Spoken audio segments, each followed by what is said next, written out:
Hey guys.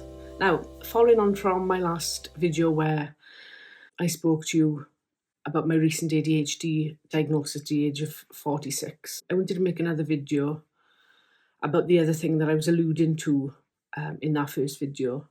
And to be honest, I'm not sure which video was the hardest to discuss. I think it is going to be this one. Now, for those of you that know me personally, it has been evident that I've struggled over the years, especially in recent years, with my mental health. However, I have spoke briefly on social media about the state of my physical health and the journey that I've been on, having investigations over the last 6 to 7 years to find out what my issues have been, and my diagnosis of Meniere's disease and IIH and obstructive sleep apnea, the fact that I'm now classed as pre-diabetic.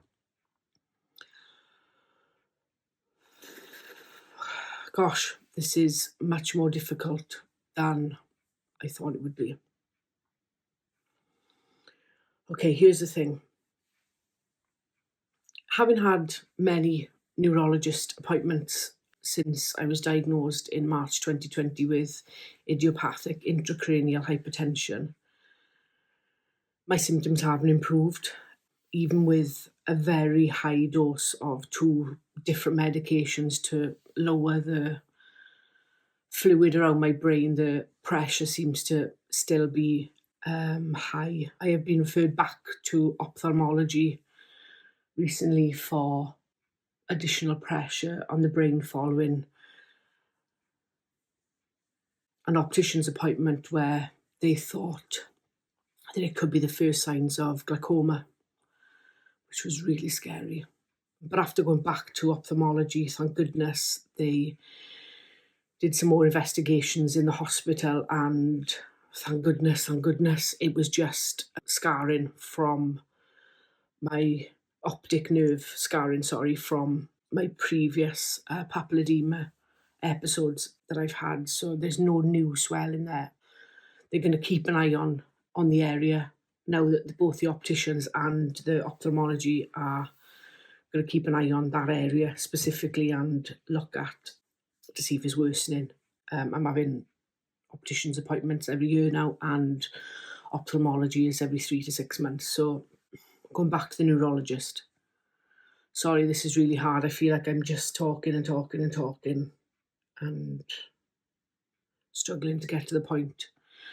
Yeah, in one of my neurologist appointments, my neurologist was very open with me in stating that not just IIH, but all of the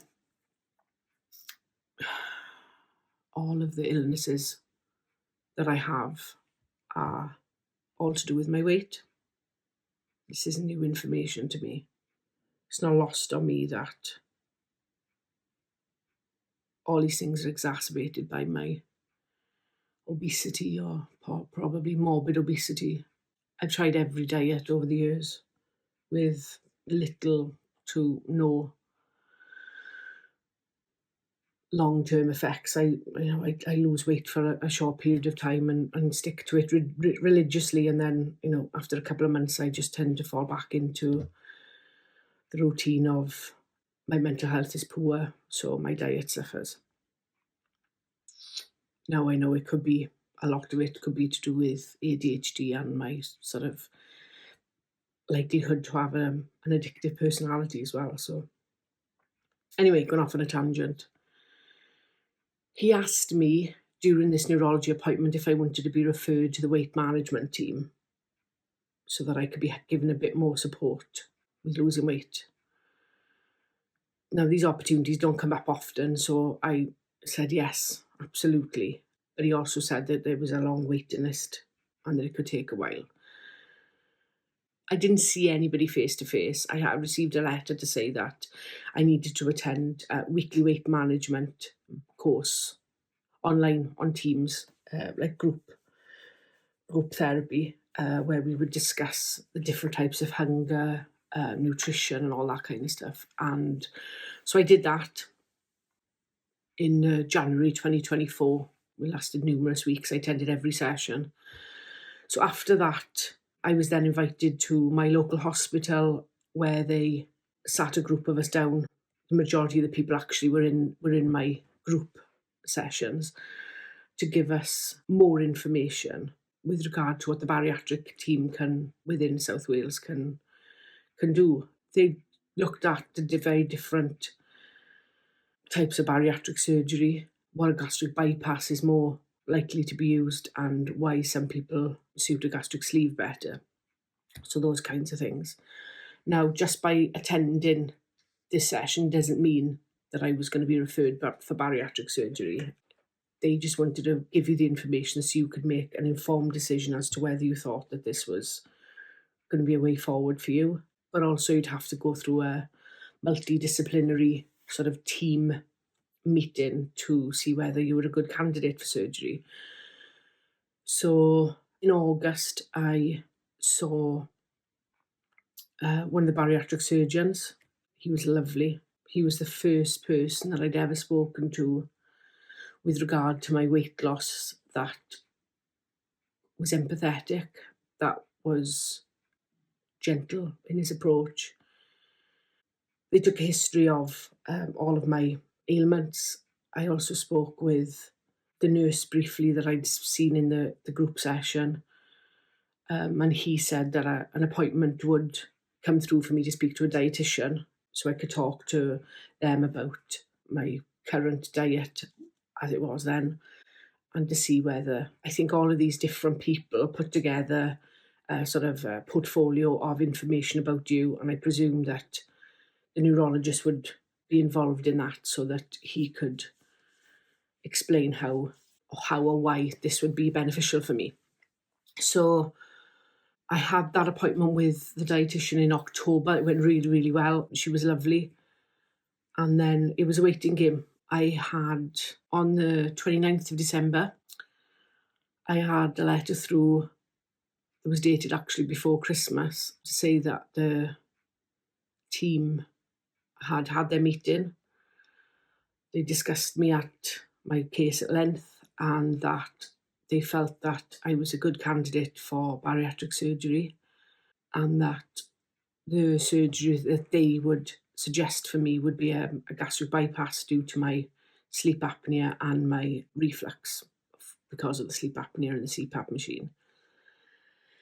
So then I was on the waiting list, and it was a waiting game for surgery. In January 2025, I received my first appointment to attend a pre-op meeting, which was on the 19th of February. Now, this was the appointment that I was alluding to in my last video when I said I had my first psychiatric appointment on the 20th of February. So basically my pre-op was the 19th and my first psychiatric appointment was on the 20th. So it was going to be a big 2 days for me. So when I went to the hospital, I had an ECG, I had bottles on bottles of blood taken. I spoke to the nurse at length again. She took like a backlog of history of all of my medical stuff. My weight was checked, my height was checked. I spoke to the anaesthetist, who was lovely. I explained that I'd never been put to sleep before and that really worried me. Yeah, everything went really, really well. On returning home that day, the specialist nurse rang me and gave me a date of the 8th of April. So it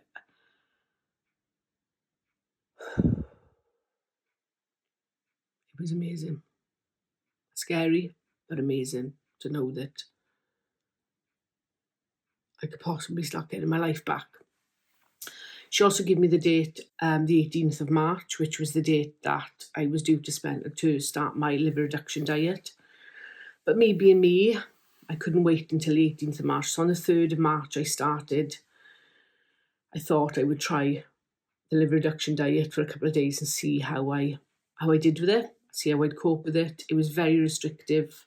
It's about 800 calories. The Welsh team wanted you to do food. I know a lot of the other bariatric teams around England, some of them do like the milk and yogurt one as well. but I was on the food one, but it was still very, very restrictive.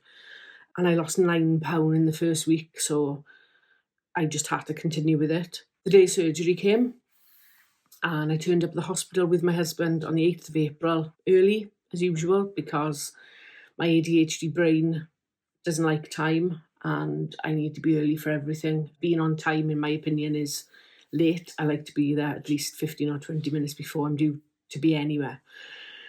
So we turned up at the hospital. I went to the ward to get checked in, and all the other patients that I could see around me had like a little backpack with them. And I had my little case and my bag. And I was like, seems like I've got a lot of stuff compared to everybody else. But I thought, well, that's what I brought. So got to the front of the queue, spoke to the nurse, and she said, I'm sorry, there's no bariatric patients due to be booked in today. There's no bariatric surgery today. Now, I am going to cut a long story short, which is really unusual for me. My name wasn't on the list. There was a mix-up in the admin of booking my surgery, and my surgery wasn't going to happen on the 8th of April. Now, I'd sent my child off to school with, in her head, Mum was having surgery that day. I'd never not been there, ever, for a morning to put her to school. And it was heartbreaking. It was heartbreaking that I'd worked myself up. I'd had anxiety for weeks about what could go wrong. But I got home, and luckily enough, that afternoon, my specialist nurse rang me back and she said that, all the apologies, she couldn't apologise enough about the administrative error, but they had a date for me, a new date, which was to be the 1st of May, which was 3 weeks and 2 days after my first surgery. The first thing I went into my head was, I've been doing this diet already for 5.5 weeks. I was only supposed to be doing it for 3 weeks. Now I'm going to end up doing it for 8.5 weeks. Surely my liver should be shrunk enough for this surgery. And the fact that I'd have to go back to eating omelettes and the very little that I was eating before. It wasn't the food that was the issue or the amount. It was more to do with the variety for me. And that I was fed up of eating the same thing over and over. So day of surgery came. The 1st of May came really quick, actually, which I was surprised at because the other one seemed to take an age. Got there. Hubby dropped me off. My name was on the list, so I could go in. And I went into the hospital. They took me to a room of my own, which was wonderful. And it was like a revolving door of specialists. The nurses were coming in, taking bloods, filling forms. I had to give samples of urine. I do COVID tests too. And then the surgeon came in.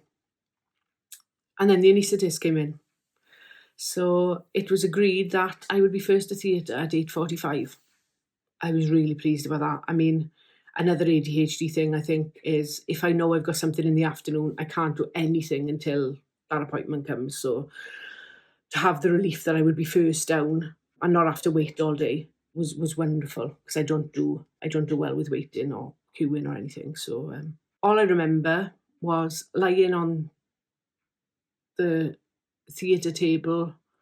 We were talking about theatre. Myself and my daughter had been to see Swan Lake the week before, so I was talking to the anaesthetist and the nurse who was in the room about the musical theatre, because we love going. And the next minute I know it's 11:50 and I'm waking up in the recovery room.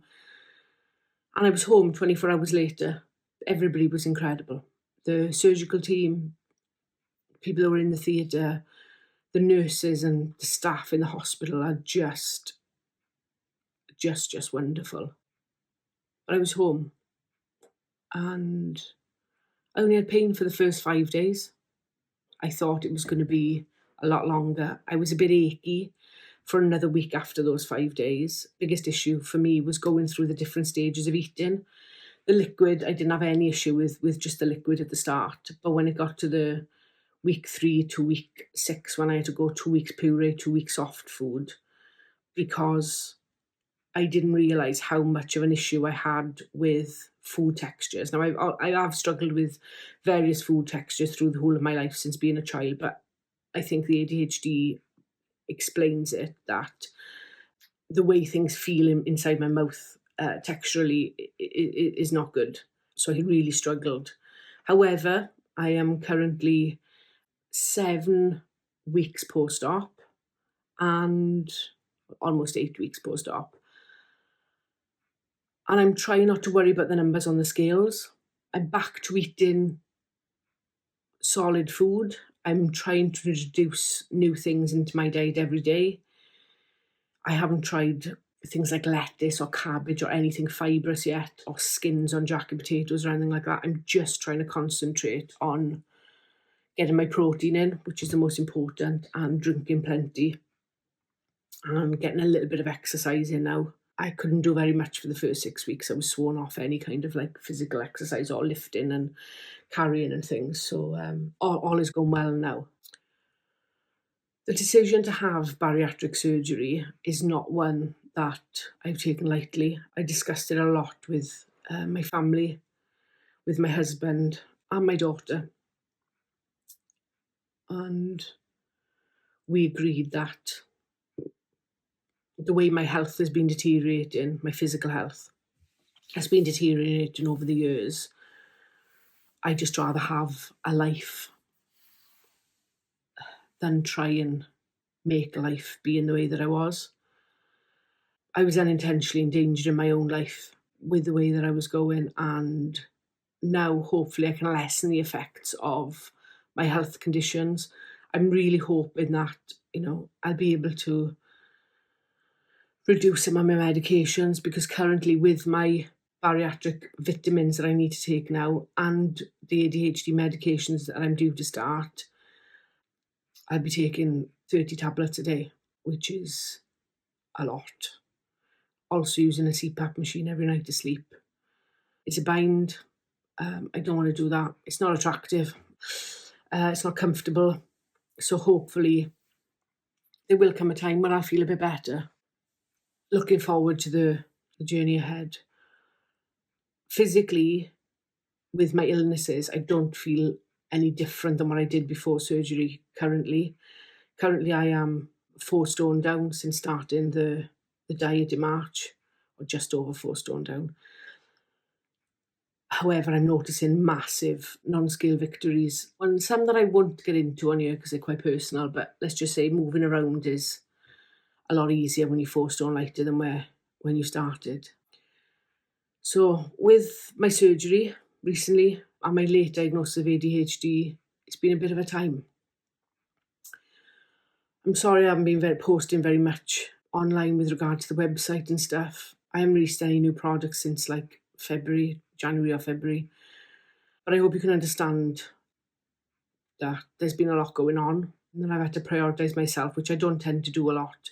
But I can assure you that I'm 100% on board with wanting to do better. I want to make more content. I want to learn more of my skills. I want to put more of my products out there, and I want to share about my ADHD diagnosis and my journey with that and my journey through surgery.